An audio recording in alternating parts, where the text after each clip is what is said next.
एक समय की बात है, एक विशाल और हरे भरे जंगल में एक जिज्ञासु और तेज तर्रार खरगोश रोको नामक रहता था। एक दिन जब वह जंगल में उछल कूद कर रहा था, उसने एक हल्की सी आवाज सुनी जो एक झाड़ी से आ रही थी।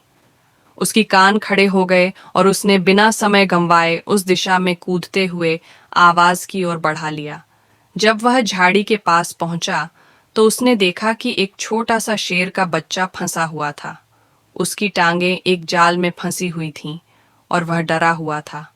रोको का दिल पिघल गया और वह धीरे धीरे शेर के बच्चे के पास गया। चिंता मत करो, मैं तुम्हारी मदद करूंगा, रोको ने कोमल आवाज में कहा। अपनी तेज पंजों और नुकीली नाखूनों से रोको ने जाल को काटने की कोशिश की। थोड़ी मेहनत के बाद वह जाल को खोलने में सफल हो गया और शेर का बच्चा मुक्त हो गया।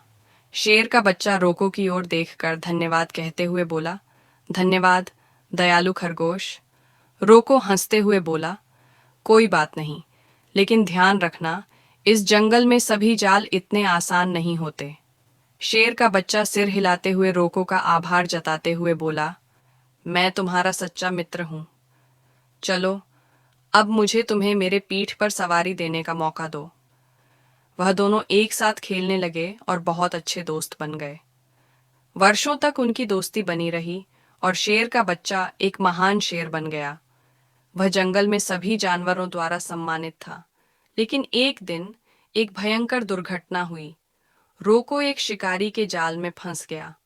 जाल उसकी टांगों में कसकर फंसा था और वह बुरी तरह संघर्ष कर रहा था।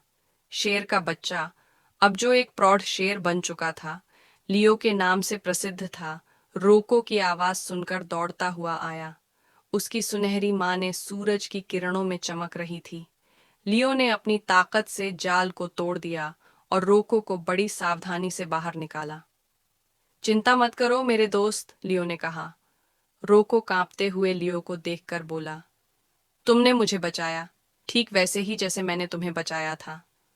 लियो ने मुस्कुराते हुए कहा, हम सबकी अपनी ताकत होती है और एक सच्चा दोस्त हमेशा एक दूसरे के साथ होता है। उस दिन के बाद उनकी दोस्ती और भी गहरी हो गई। रोको और लियो सिर्फ दोस्त नहीं थे, वे परिवार बन गए थे। इस तरह जंगल में उस कहानी को हमेशा याद रखा गया, जब एक खरगोश ने शेर को बचाया था और फिर वही शेर